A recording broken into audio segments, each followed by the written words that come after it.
Yes, it's wonderful news, for when all these wonderful people get into the swim, it's a wonderful life. For never before has any film contained such a full measure of the joy of living, the drama of living, and above all, the glorious romance that makes this such a wonderful life. Don't you ever get tired of just reading about things? Yeah. Hey, what are you doing tonight?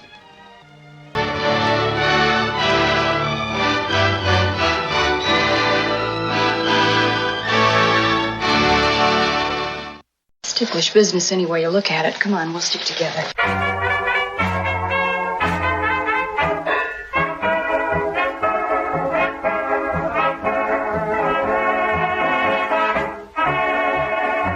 It's Ticklish Business, the podcast devoted to honoring and deconstructing the world of classic cinema. As always, I'm your host, Kristen Lopez. I am Drea Clark.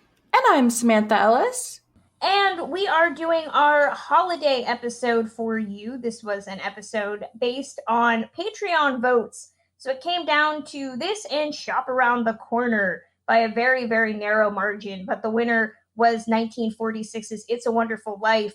If you'd have liked to change those odds and you want to see democracy at work, then maybe consider becoming a patron. For just $1, you get pins and you get to vote in really fun polls like this that help influence what we talk about on this podcast. So that's at patreon.com/ticklishbiz. But for Christmas, we are talking all about Frank Capra's 1946 feature, It's a Wonderful Life. Capra, commonly known for making a spate of films identified as Capricorn. We'll be talking all about Frank Capra and his films in a second. This is also a Jimmy Stewart movie. And if you were on social media over the weekend, then you probably saw that John Oliver hates Jimmy Stewart. Did anybody else see that? I didn't see it, but I heard about it, and I was livid. I replied with one of those WWE tweets of holding somebody back, like, hold me back, I have a lot to say about this. It's not even that he just said he hated Jimmy Stewart. He made this sweeping comment of how all actors from back then were no good, especially Jimmy Stewart. And that happens a lot. I feel like that's come up in pop culture a few times in the past year, of people just broadly dismissing all of classic cinema as if it doesn't have something to offer. I don't even understand it, because I'm like, I don't think you've watched an older film if you believe that way. But man, what a bold comment. If I really searched deep down, maybe I could think of somebody that somebody might say that about, and I might be inclined to agree. But Jimmy Stewart in particular just makes me so mad, because I don't know if anyone remembers when we did our episode on the biggest Oscar snubs, my number one basically is Jimmy Stewart and Mr. Smith Goes to Washington. And this movie is no different, but Mr. Smith Goes to Washington, I just want to shove that movie in John Oliver's face. The end scene. Hey, did you realize that he did this? I want to say that's why he brought it up, because he's talking about filibustering. Oh, okay. Well, then he's just either misinformed or stupid. I think that's the only time I've ever heard Sam insult anybody. I try not to. This is so out of left field for me. I want to track it down, the actual clip, and watch it, because I usually like John Oliver. Not like more than average, but I never would have expected this. I'm really mad about it. Well, I know John Oliver is a listener. I'm assuming that he's a listener. So shame on you, John. Shame. If you're listening, John, them's fighting words. I'm not mad. I'm just disappointed. Not to take a total left turn here, let's talk about that BuzzFeed article while we're at it. In the same vein of things that are dismissing classic cinema as a whole. You have not been on my Twitter, because I've been arguing for 6 years about how there needs to be more appreciation for classic cinema. And I'm constantly being told that I'm an elitist gatekeeper who demands that everybody watch Citizen Kane. And that's not what I'm saying. That's a topic for another time. Maybe that's a future topic worth having its own episode for, because it seems to pop up a lot lately. Yeah, why lately? Why is everyone picking on all these movies now? I don't understand. And it's Christmas. Have a heart. That's a good segue, Sam, into our main discussion. We're talking about 1946's It's a Wonderful Life, directed by Frank Capra, which is now a Christmas classic, was not always so. It tells the story of George Bailey, played by the world's worst actor, and I say that dripping with sarcasm, Jimmy Stewart. As the movie presents his life to us, he is a man who had dreams and ambitions, but for various reasons throughout his life was never able to fulfill them. But in the interim, he had a wife and a family, was able to help his small town of Bedford Falls. But when everything goes to hell, he makes a wish that he was never born, leading to the big third act climax wherein his wish is granted and a world without George Bailey is presented to him. Full disclosure, up until this morning, I didn't like this movie, mostly because how you consume a movie matters. So, I didn't watch this movie for the first time until I was about 21. But I could tell you what it was about because every piece of popular culture has done an iteration of this movie. Simpsons. You could do a bunch of shows that have done the It's a Wonderful Life type of premise. So that had always given me a very specific impression of what the movie was. Most prominently, if you grew up in the 90s, then you remember that the Rugrats did an episode based on It's a Wonderful Life, wherein Chucky wished he was never born. So watching the movie for the first time, I thought the entire film was about him wishing he was never born. Turns out that's probably about the last 20 minutes of a 2-hour and 10-minute film. At 21, watching this movie, I was sitting there thinking, okay, why do I need all this stuff? I was lied to. I was sold a bill of goods about what this movie was about. And I really think that colored things. Secondary thing. This year, 2019 specifically for me, has been very difficult for various reasons. Watching this movie this morning and seeing that big end scene, there's a moment when a movie finally clicks with you. And I can tell you that It's a Wonderful Life clicked with me at 9:30 today, in the day of our Lord 2019, on December 8th when we're recording this. I like this movie.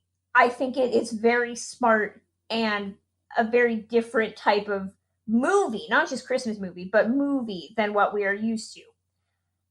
But it's still not my favorite Christmas movie. And that might be sacrilegious, but it's just not. It's never going to be because I don't have that long-seated connection to it that I have with other movies, especially other classic movies. The 1940s was a great year for classic Christmas films. I do have a different outlook on this movie than I probably would have if we had done this episode 11 years ago. Sam, Drea, what was your background with this movie, and what did you think about it then? What do you think about it now? Has any of that changed? I'm in a similar boat. It's funny you mention all of the other iterations because the Muppets famously did a similar plot where, again, it's the whole movie as opposed to the last 20 minutes. I spent my whole life watching all of those versions and never watching the original. I saw the original for the first time maybe 3 years ago in theaters, and I definitely enjoyed it, but this was after I had already developed the huge appreciation that I have for Shop Around the Corner. It's my favorite Christmas movie. And the fact that everybody has their eyes on what I think is a little bit of a lesser Christmas movie as opposed to the one that I really love, that gets me. They're so similar in the sense that they're both Christmas movies starring Jimmy Stewart from the 40s. That I'm like, everybody look at this one instead. So by comparison, I could toss It's a Wonderful Life aside a little bit, and I probably shouldn't, because there are a lot of really amazing aspects of this film. Your story behind rediscovering it is so awesome, because this movie really does resonate with the lost souls, the downhearted, and this movie really covers that area, the people who were a little less happy on Christmas. It doesn't make everything better, but it reaches a hand out and says everything's going to be okay. The movie really deserves some credit for that. In addition to that, Jimmy Stewart, all of the wonderful, wonderful supporting actors that I love so much. I could go on and on about that. I love the movie Shop Around the Corner. I love a little more. It has a place, for sure. I like the question. It has a place. I watched this pretty young. My grandparents, it would just be playing at their house, or at least that's how my memory tells me it happened. There was always something about black and white films when you're really young, at least to me, that made them seem like they were fancier. I don't know why that connection is, but I just remember being like, oh, it's Christmas, it's one of the fancy movies. I remember watching it a lot. And then, yeah, Kristen, there's absolutely like an entire website about It's a Wonderful Life parodies that have filtered into movies and television, because you're totally right. It's in a million things. It's because of a few reasons. One, in the same way that A Christmas Carol has been parodied so often, they have really nice narrative devices in place. With It's a Wonderful Life, it's twofold, right? The big thing is, what would my world be like if I wasn't in it, which is just a great way to tell a story. And so it's easy to take that on. And it's also funny, Kristen mentioned that was her biggest takeaway, because it isn't until the end, and you forget that because it's so memorable. But the other reason this film is a standout for so many and has actually grown in its popularity since when it came out, when it was up against basically the best years of our lives. There's something about the darkness of this film that is why it has had the longevity it has. Begins with this person who's completely despondent, looking at killing himself because things are so bad. And things are so bad because of a lot of external factors that are still true in our world. He's worried about money. He's worried about things with his family and his legacy. There's all of these things happening that I think so many people identify with. It's often said Christmas is actually the saddest time of year for so many. So to have a film that has this inspiring, warm ending, but still doesn't shy away from the realities of all of that, that's why people come back to the It's a Wonderful Life well so often, which I know I do, because I also have always appreciated that although it ends happily, literally with all of these townspeople shoved into one room and this little child with the ridiculous name saying how an angel got its wings, this man has gone through a journey where he has learned to appreciate his own life, but also that the world is terrible. George Bailey's takeaway is the world is terrible. Thank God for the small, non-terrible things I happen to have. And I think that's crazy. That's such a big, heavy thing to put on a Christmas movie. But maybe people love big, heavy things. I will throw out another reference to something modern day when we get to the end. You brought up Zuzu's pedals and the ending. Oh, yeah. There is a modern day connection that, again, ruined this movie, because when they say a line, I respond with a different answer. We'll get to that, though, at the end. But, Drea, you're totally right. This is a movie that Capra was best known for spouting a lot of, some call it rhetoric, others call it propaganda.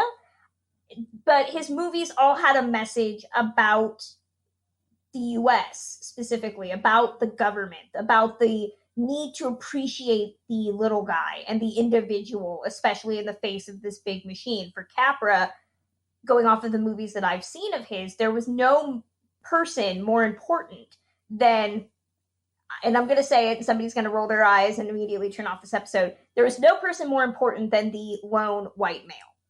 Now, you might say that he was talking more about the lone person. I'm going to go with no more important than the lone white male.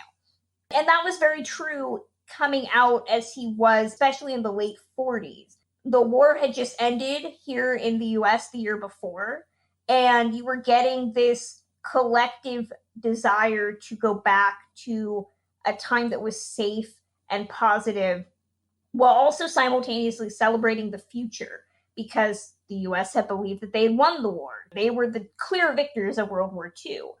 So you have a movie here where George Bailey is a man with dreams and look back on his life. You look back at this nostalgia of the early 1900s as this time of snow play and being able to live in your small town of Bedford Falls where everybody knows you.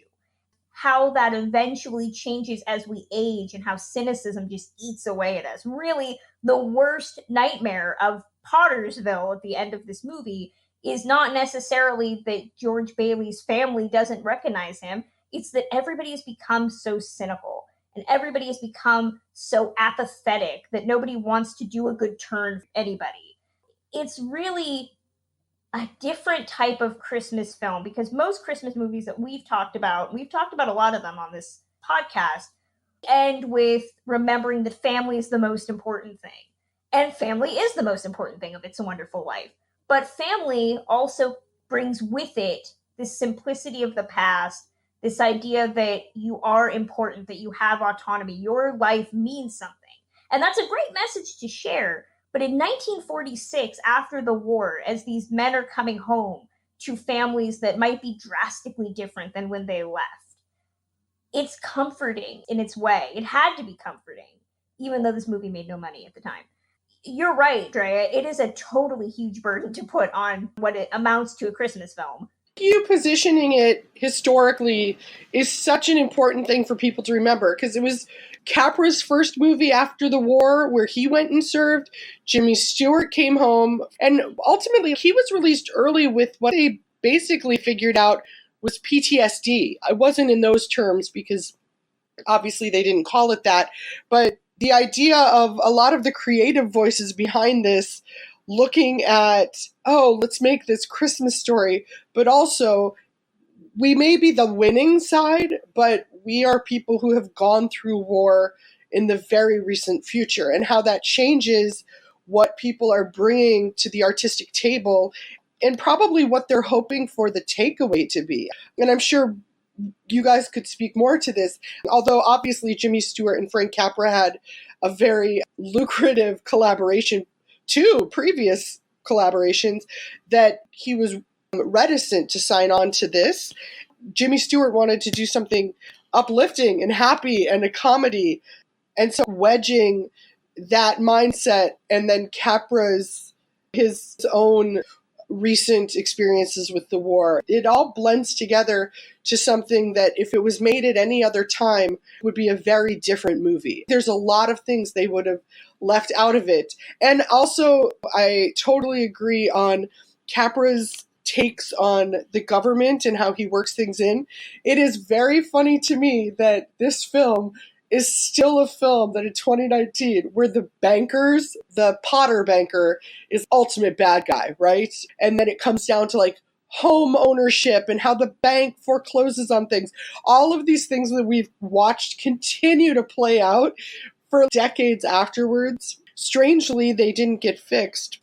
A banker's an interesting villain to be putting into an American Christmas piece. The time period has a lot to do with how the events play out. One of the reasons why this movie resonates with people today is because it is so relatable. We still face a lot of these same issues. A lot of the people today still feel the same way. Anybody who feels like maybe they're not doing as well in life as they want to. Jimmy Stewart is so perfectly cast in this movie because he was the happy-go-lucky all-American. To see his spirit broken in a film like this or Mr. Smith Goes to Washington, it means something to American audiences. When they see that, it's a representation of America down on its knees. That's such a powerful statement to make. Frank Capra in particular, it's funny because he had a lot of these same problems. He was an immigrant himself, but he was actually pretty conservative. He relied very heavily on his actors like Jimmy Stewart and his writers specifically to be the idealists for him. And that became a very lucrative relationship, as Christian touched on. It definitely became a lucrative relationship, and also as far as the notoriety of these films and the staying power of these films. All of Capra's work. He was my favorite director for the longest time when I first started in classic cinema, because a lot of his movies represent what classic cinema is to a large extent. Oh, definitely. The shape of it, how he makes us understand people at a certain time, and then the shape of his drama in that it has sentimentality but also grittiness. He's a legend for a lot of reasons, but he's lasted so long because it continues to resonate with people. The things that make him stand out versus there's other people who are known for more artistic flair or known for things that aren't as connective. What he does, people respond to on a very human level. Well, at the same time, and I'll be the resident cynic of the group, Capra's films are something you love or you hate. Most people have definitely a favorite Capra film, and then there are certain ones where they're just not really into him as a whole. If you look at his string of films in the early 30s that he had, stuff like Broadway Bill and then Mr. Deeds, It Happened One Night, Lost Horizon, You Can't Take It With You, Mr. Smith, Meet John Doe. I mean, those are films that have had such a lasting impact, and they're all really different genres, whether that's screwball comedy, going into more dramatic comedy, into drama. And they all deal with this concept of this hardened, usually a guy, having to come up with some type of idealism or change to their routine, whether that's Peter Warren, Clark Gable's character, and Claudette Colbert's flighty woman who makes him realize that he wants to fall in love in It Happened One Night, or Barbara Stanwyck's very hardened character in Meet John Doe, and the concept of suicide, how that's dealt with in a very different way than this movie looks at suicide. And then he took that very long break, as Freya was saying, he went into the war, but it's poignant that he would only direct a couple more times after It's a Wonderful Life came out. He did documentaries, but his directorial career ended in 1961 with a film called Pocketful of Miracles. That's telling that he got out of the game in the early 60s. The studio system was collapsing.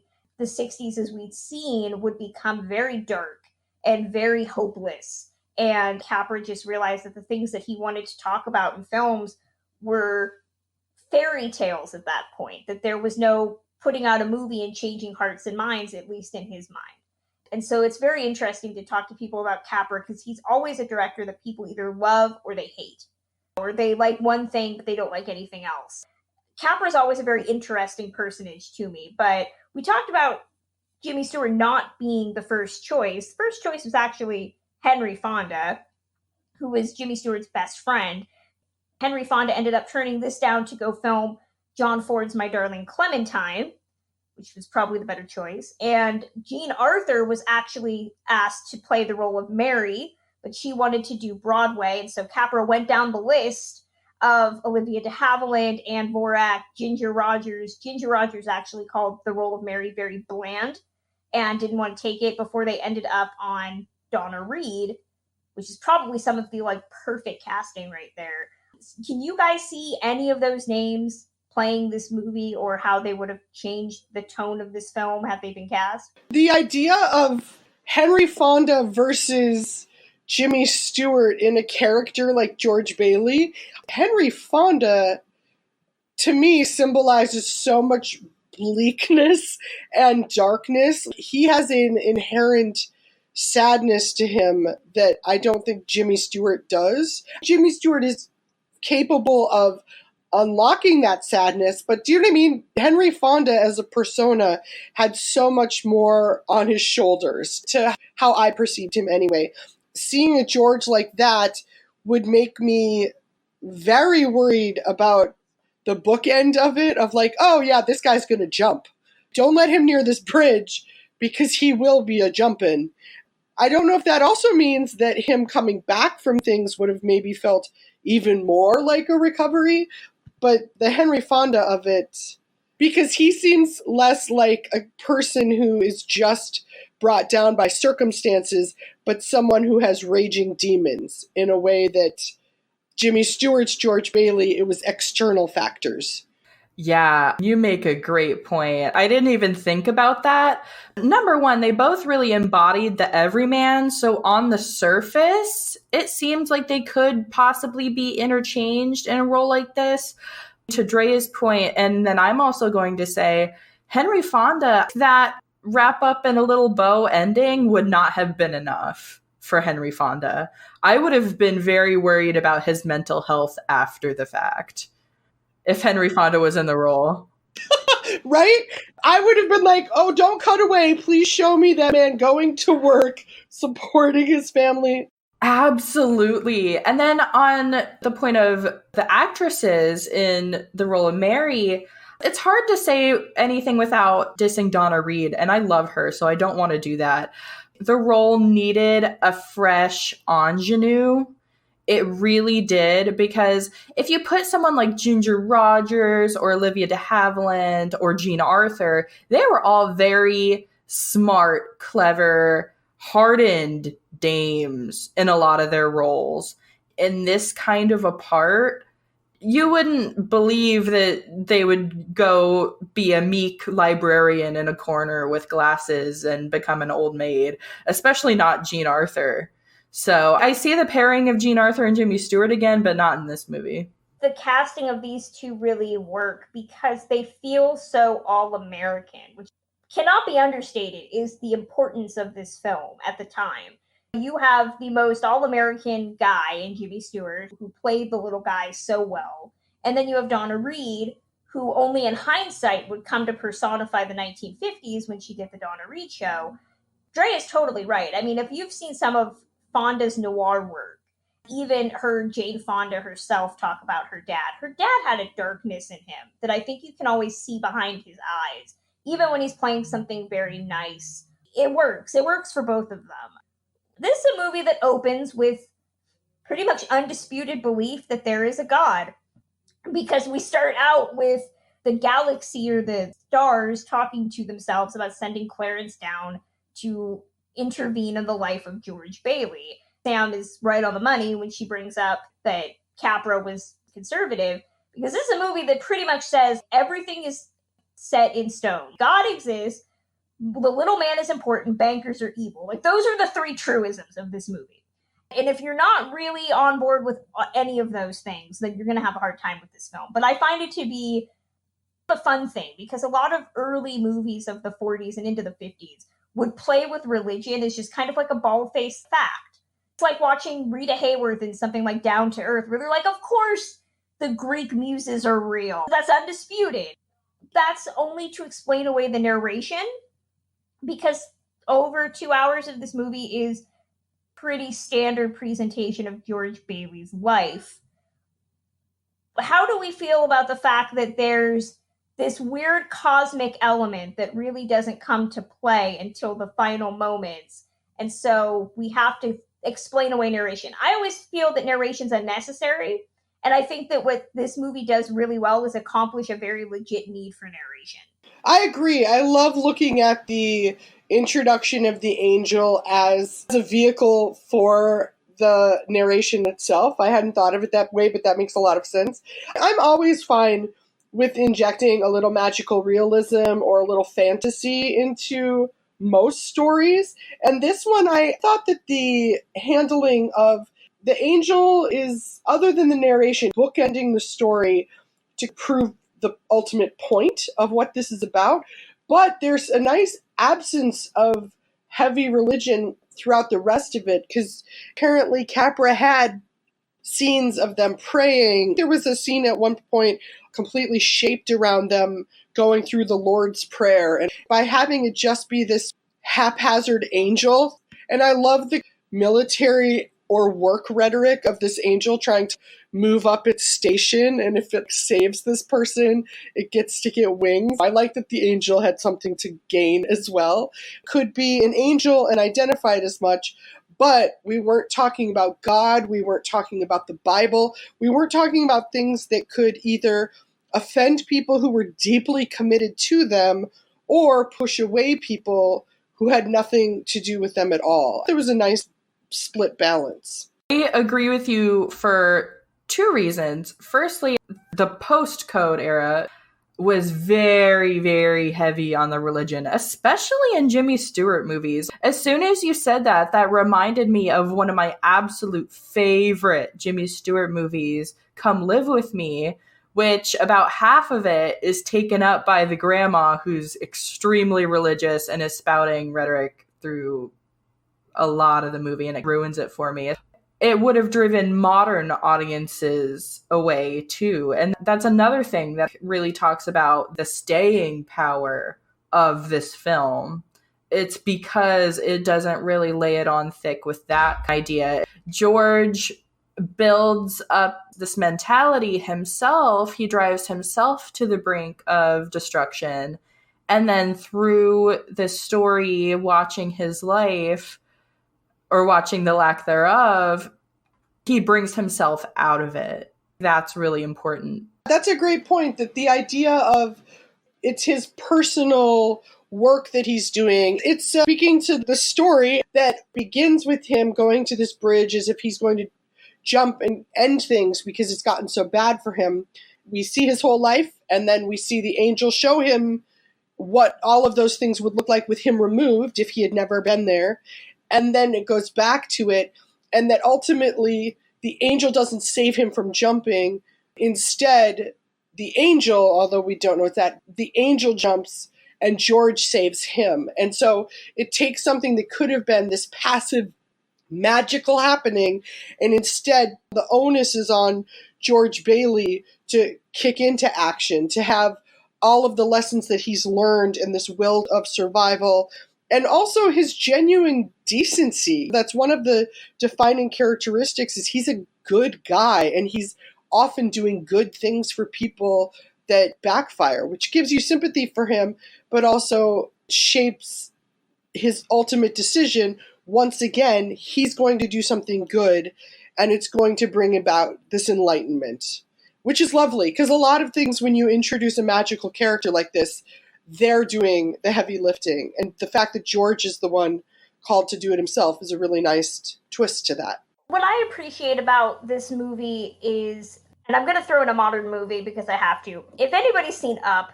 this movie holds a lot of commonalities in that it tells the story of a person who has ambitions and dreams of their own, and for some reason, whether that's outside circumstances or really just personal choice, and we can talk about the role of free will in this movie, those dreams get delayed, and those dreams become something that could turn into bitterness and resentment, but they don't. So, case in point, George Bailey wants to leave Bedford Falls and travel the world, but for various reasons, whether that's his dad dying, or he wants to get married, or the savings and loan falls apart, he doesn't.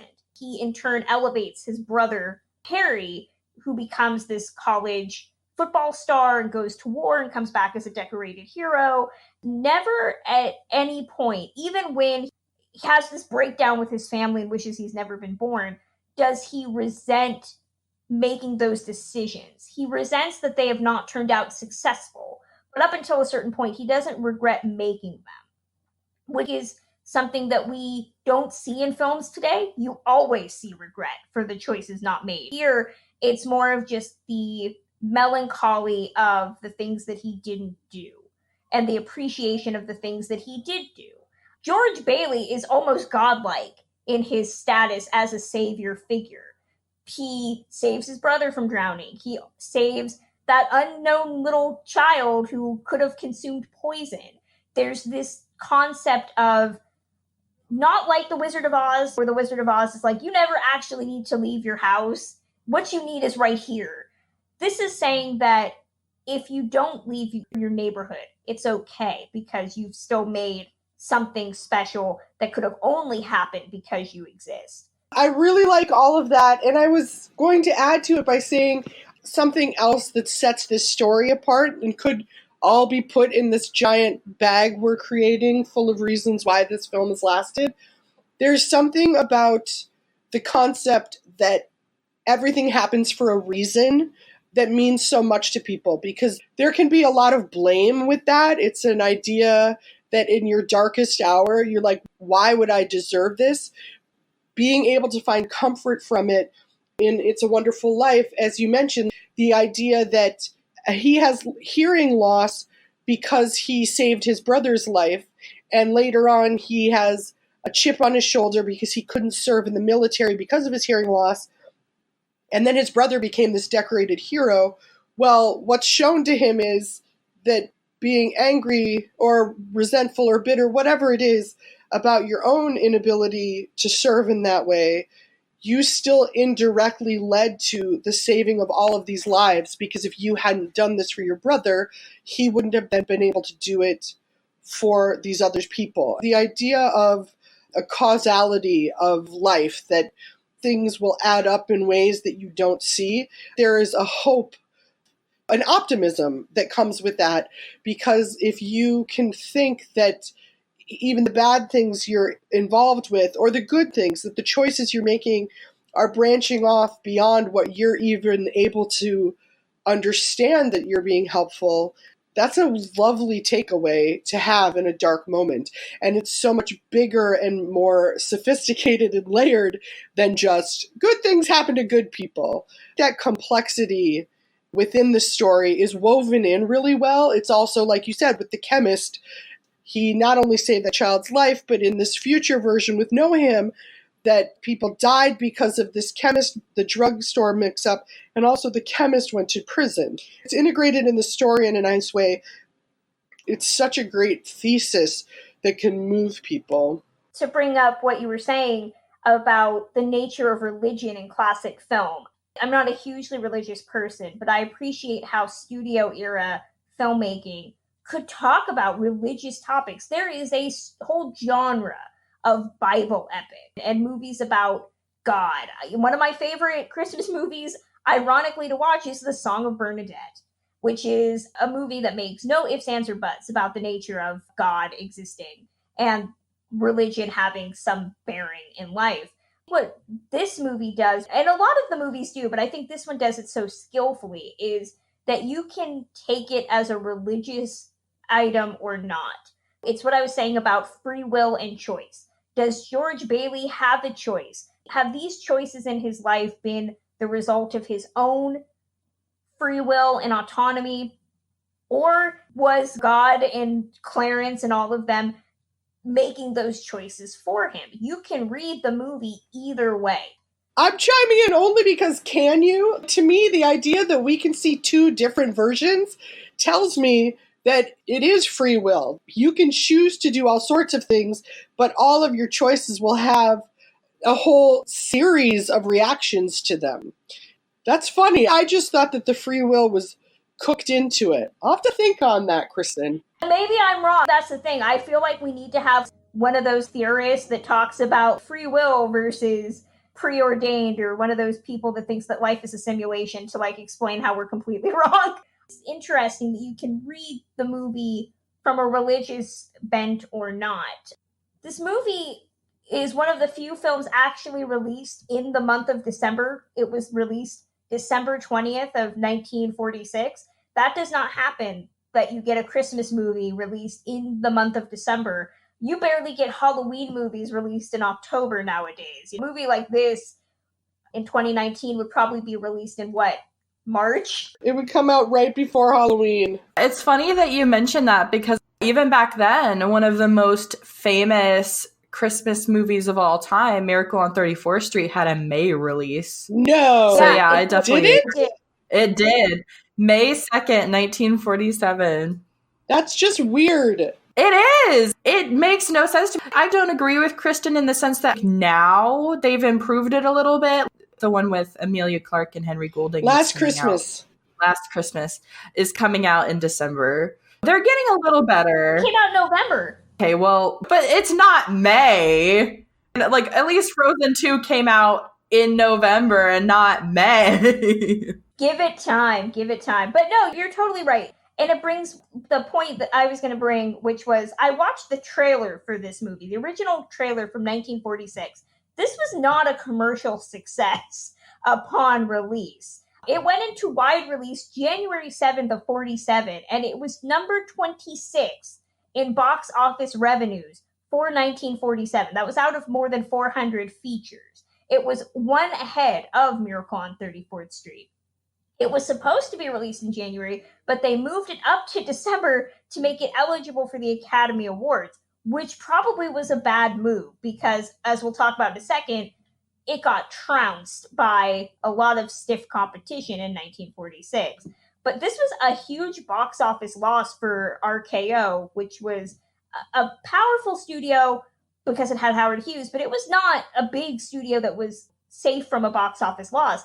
It lost $525,000 at the box office, and Capra was very disillusioned when it came out and failed because he had put a lot of himself into it. The reviews were good, but they weren't great.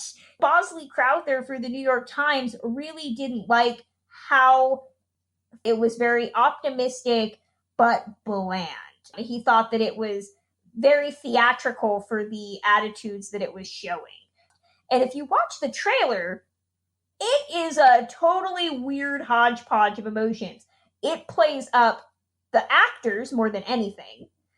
The scene where they fall in the swimming pool, it's like, you'll want to dive in with these actors, and you're just like, wait, what? It's a 2-minute trailer. It spends a minute telling you who's in the movie. Then it plays up the romance between Mary and George. Nowhere in it does it say it's a Christmas movie.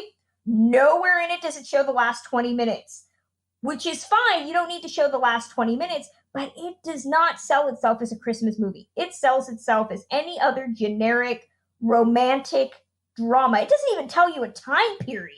It is the most bad marketing campaign for a classic film. That brings up a really interesting point. I'm going to combine that information with what we were just discussing about Miracle on 34th Street being released in May. Did they really market Christmas movies back then like we do now? Was that even a genre to celebrate or advertise? Ooh. I've seen the trailer, and I think you can listen to it in the episode we did on Christmas in Connecticut. That movie plays up that it's a Christmas movie. Up until, the last half hour of this film, which takes place on Christmas. It's one of those age-old questions that we talk about with, like, Meet Me in St. Louis. Meet Me in St. Louis has become a Christmas movie, even though the Christmas part takes place towards the end of the movie. Sound of Music is a Christmas movie, and it doesn't even actually have anything to do with Christmas. There's this weird thing with Christmas movies where we have these clear parameters of what defines them or not. And really, for over an hour and a half of this movie, it doesn't take place on Christmas. The question almost begs asking, what defines this as a Christmas movie? Is it purely the last half an hour? And if so, is that what you would have based a marketing campaign on? I don't know. I was having a conversation earlier today because I saw Meet Me in St. Louis. This one in particular, to paraphrase Jeremy Arnold, who wrote the TCM book on Christmas movies, a lot of the Christmas criteria is how a movie makes you feel about families and relationships. And it's more of an emotion than anything. And then in addition to that, It's a Wonderful Life has that, as well as a lot of winter motifs. Of course, the last 20 minutes, but it's obvious that in the scene where he's saving his brother, that's during winter. And then there's the angel that comes in. A lot of people put angels on the top of their Christmas trees.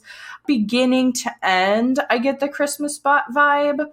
But to your point, maybe it's because that's been ingrained in our mind for 50 years since this was first played on TV.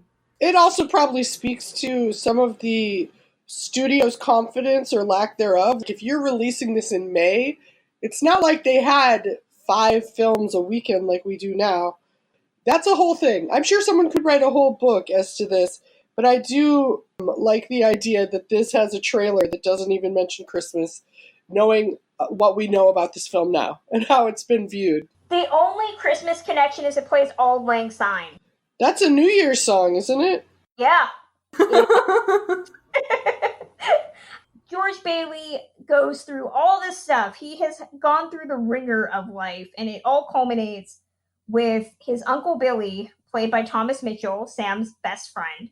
I was telling Drea before we started recording that I would be remiss if I did not mention Thomas Mitchell. I was waiting for that moment, but continue.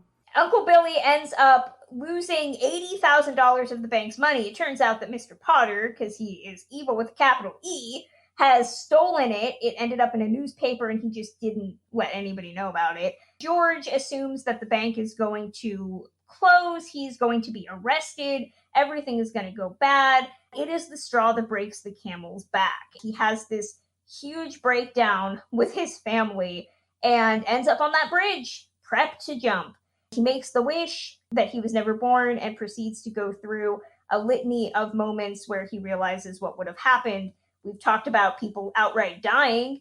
Mary becomes the town librarian. Gloria Graham's character, who we have not talked about, the lovely town cutie, I think that's what we're going to call her, Violet, becomes a prostitute? Is that what we're saying? She becomes a prostitute, right? Very flirtatious. Let's just say that. She's got her best dress on, strutting down Main Street. Yes, prostitute. Yes. Yeah, we're just gonna say she's a prostitute. He comes to the grand realization that he does need to be alive. As somebody watching this now, you need that 2 hours of setup. You need to see George Bailey succeed and then fail, and then succeed and fail. The 2 steps forward, 3 steps back. What people watching this in 2019 would say that makes it probably feel hokey is that George Bailey's never starving. His failures would never necessarily result in him and his family being put out on the street. He thinks of the greater good, which is how it's going to affect the town and how it's going to affect people that aren't him. Maybe that says more to our thinking nowadays than anything else. I do like that you have all of that set up so that you get that gut punch. It's very similar to the reveal of Boo Radley in To Kill a Mockingbird almost, that you need this build up in order to make all of that effective. The biggest gut punch is that Harry Bailey died because George wasn't there to save him. He gets his hearing back, but also his brother probably drowned. That's the moment where it's just like, oh, okay. So you need Harry as that shining star, that hope for the future, in order to make it all worthwhile. The Pottersville version of Bedford Falls, which is this dark, bleak place without George Bailey, there's something at the end that Pottersville has been there all along and always will be. You can bring about positivity in your life and other people's lives, but also, and it ties back to Kristen's original thought of this film with this white man as this central figure and a fulcrum of the story. He's had the veil taken from his eyes. Him seeing this Pottersville version of it, when he gets his hope back and he saves him and he goes home and then all of these people come forward, that's still there. He still knows that that darkness and those other lives were possible and will continue to be possible for these people. I've sort of gone on a tangent because I really enjoy thinking of the darkness of Pottersville, but only because it keeps me from thinking about how my true villain of this piece is Uncle Billy, the idiot who can't keep track of $10,000 cold cash. Samantha might have more on that, though. Before you said that, I was going to come in with, this movie could actually be really construed in a political way. It's really hard to talk about this movie without discussing politics because you have someone who's essentially corrupt. And then you have the underdog, the everyman, the idealist, who is the David versus Goliath. He spends so much of his life basically trying to take down this one guy in one way or another. And then without him, he just wins. He realizes that that fight's an important fight.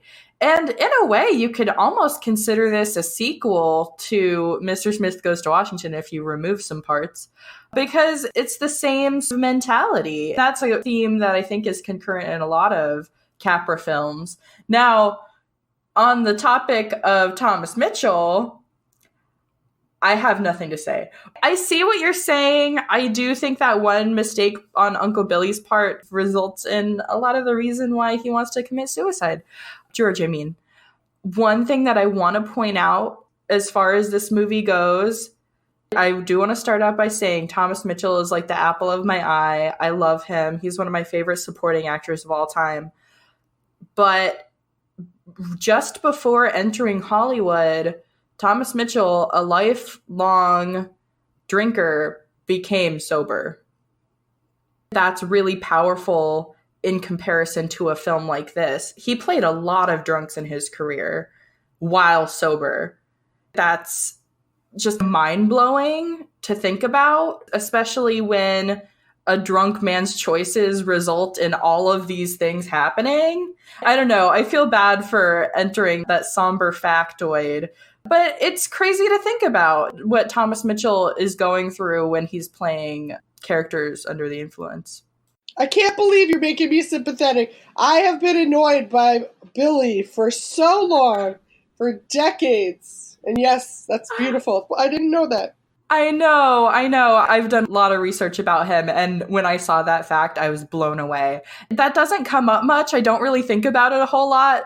But when we think about this particular character, it strikes a chord with me. That Christmas Carol ending that Drea was saying, where he's happy to be alive. Harry Bailey comes back, and the whole meaning of no one is a failure who has friends.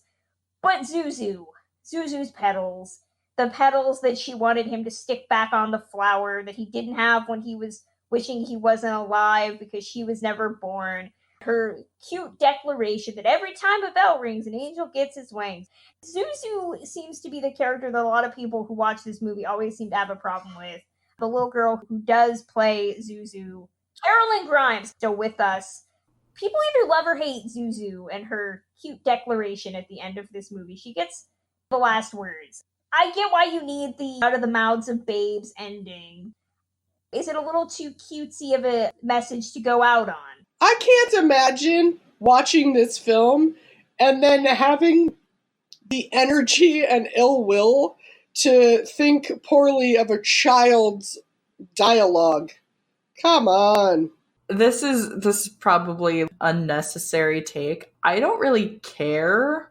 It's a good movie overall, and if it wasn't there, it would be fine. Now that it's there, it's fine. The perfect comparison to me is Tiny Tim saying "Merry Christmas, everyone" at the end of A Christmas Carol.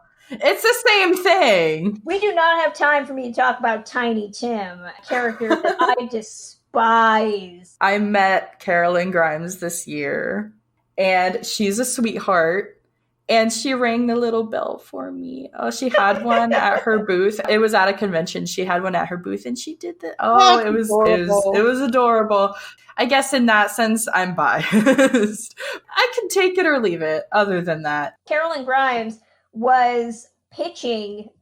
It was the weirdest spate of time. I don't know if anybody else remembers it, but there were issues with copyright with this movie. So this was released by Liberty Films. It was purchased by Paramount until the mid-50s. That included syndication, the nitrate, the music score, and the film rights to the story on which the film is based, which is a very brief short story called The Greatest Gift. But there was a clerical error that prevented the copyright from being renewed in 1974. Because of that, television stations that aired it had to pay royalties. But the film, it was restricted, but I guess the copyright to The Greatest Gift was still open. There's some weird copyright stuff that happened. Republic Pictures in the early 90s, which is what was the successor to the studio, tried to enforce this claim to the copyright because it hadn't been renewed. They still owned the rights to The Greatest Gift. There was a lot of issues between them and Paramount. Regardless, it led to this discussion 5 or 6 years ago about a sequel. They had been talking about doing a sequel in the early 90s. There was a sequel in the 1990s. It was a made-for-TV film called Clarence that had Robert Carradine as the angel. But this was the first time it had been talked about doing a remake. There had been remakes in the late 70s as more TV movies.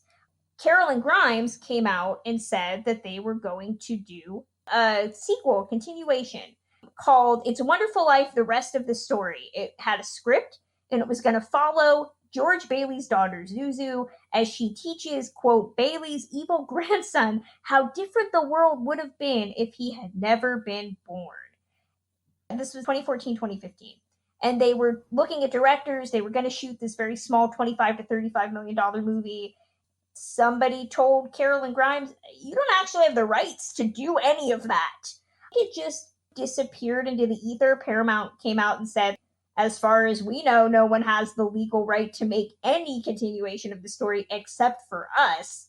I remember that being a huge deal when it happened. Does anybody else remember this? I don't. I remember about it going into public domain at one point. Doing a remake to this would be as horrifying as Texasville, the remake to The Last Picture Show, which was years later, had lost the complete tone and thread. Leave well enough alone. Find a new story. Also, since the little synopsis you read is basically the summary line of this movie, no, find a new point. The rights issues with It's a Wonderful Life are pretty much legendary. The first thing that you hear after hearing the title is, oh yeah, that's been tied up in rights issues for decades. Somehow it was miraculously screened on TV and became a classic. And then now it's tied up with NBC. The greatest tragedy of the whole situation is that it isn't and will never be on TCM.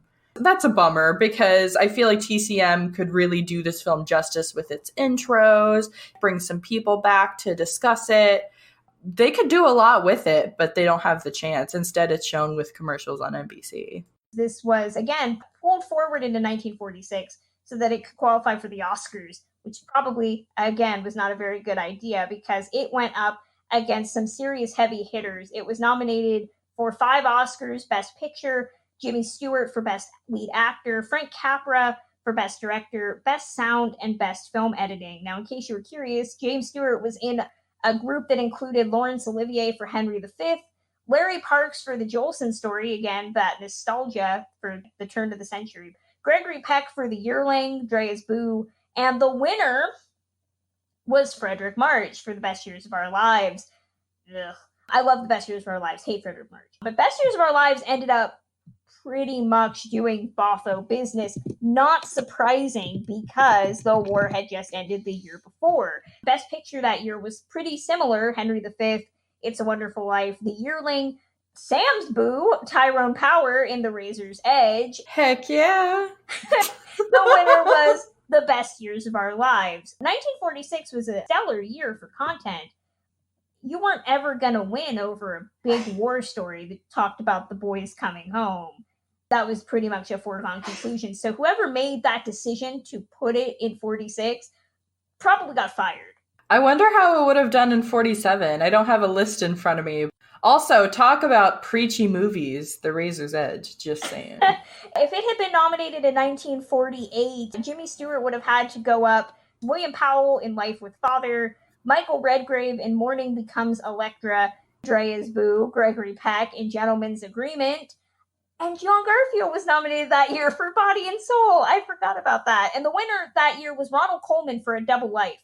Does anybody remember that movie? No! See, I'm not trying to kiss up to Drea here, but Gregory Peck should probably have won that. Why, thank you, Sam. I agree. Best Picture that year, It's a Wonderful Life, had been included.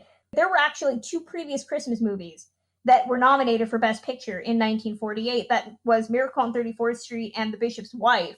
The other nominees were Great Expectations, Crossfire, and the winner was the movie that starred both Drea and My Loves, Gentleman's Agreement. I don't know if releasing that movie a year later would have changed its Oscar stuff as much. Oh, definitely not. No, maybe Jimmy would have had a shot at Best Actor, but it definitely wouldn't have won Best Picture because it was up against Miracle on 34th Street and The Bishop's Wife. That would have just been a Christmas extravaganza.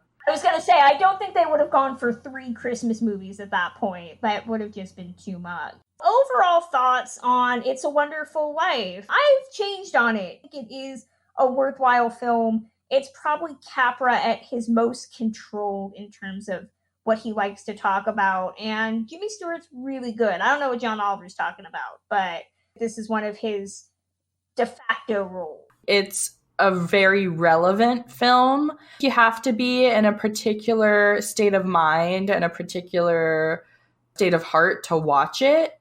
It's for a pretty specific crowd, but it means that much more. It's so relevant. It discusses a lot of issues that we still face. A lot of the personalities are similar. And it's that Capra idealism that I personally just love. It has all of those things going for it. But if anybody's going to come for Jimmy Stewart, we're going to have some problems. This movie included, because he just gives a magnificent performance and shows that he was one of the greatest actors, not one of the worst actors. This movie is one that can bridge a lot of people into classic film. It does that every year in the way that, like everything we've talked about, what it's doing underneath the depths in terms of darkness and personal exploration. It's a great film. It is a specific taste for a specific time. One of the reasons knowing it's going to be playing at this time of year when nights are longer, when it's a little colder, this is a film for me. I would not want to watch this film in May when it was released. For this time of the year, absolutely. Send us your thoughts on Jimmy Stewart, Frank Capra, It's a Wonderful Life, Christmas movies in general. You can email your thoughts to us at ticklishbiz@gmail.com, and we'll read them on the next episode. Once again, I'd like to thank my co-hosts, Samantha Ellis and Drea Clark, for joining me today. Sam, where can fans find and get in touch with you online, read your writing? My blog is at musingsofaClassicFilmaddict.com. Don't have much going on with that right now, but you should see some really great things in the coming year. I have my monthly column over at Classic Movie Hub. This month, I whipped up Lucille Ball's Applejawn that I got from a vintage Christmas magazine. And I get to talk about her life and career. And you can follow me on Twitter at Classic Film Geek. And Drea Clark, what about you? I talk about contemporary films on my podcast, Who Shot Ya? And I'm online. I'm at Twitter at the Drea Clark. I'm on Twitter at journeys_film. You can also head over to my blog, journeysinclassicfilm.com, where I am doing a 25 days of Christmas. A lot of old content, but I will be reviewing in the coming days Olive Film's new Blu-ray of The Bells of St. Mary's, as well as Kino's release of The Holly and the Ivy on Blu-ray. So those will be up there. Of course, you should be following the podcast on Twitter at ticklish_biz. We are doing a 4 weeks of Christmas, 3 or 4 weeks. It depends on how many prizes I have to give. We just gave away 2 different Blu-ray prize packs. We're going to be giving out another prize. Those are going to be announced on Sundays between now and the end of December. The winners will be picked on the following Sunday. So if you missed out on the movie contest, head over to our Twitter and see what we're giving away this week. That's going to close out this edition of Ticklish Business. You can listen to Ticklish Business a multitude of different ways, either directly at ticklishbusiness.podbean.com or wherever you get your podcasts. Consider helping us out by leaving a rating and review on your site of choice. If you want to hear about upcoming episodes or hear exclusive content before anyone else, then consider supporting Ticklish Business via Patreon. We have a wealth of amazing perks. All your donations go right back into the show. Patrons right now can get special pins, as well as access to my bonus supplementary shows that I do. And we are going to have a lot of interviews coming up over the holiday. I have at least 4 that are really awesome that will only be up there. Maybe one will be released after the new year, but a lot of stuff's going to be exclusive.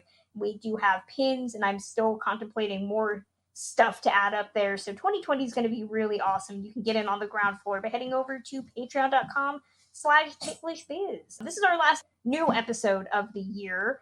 You will be able to listen to some exclusive Patreon content between now and the end of 2019. But we will be back January 15th to talk about the movies that we discovered in 2019 that we loved.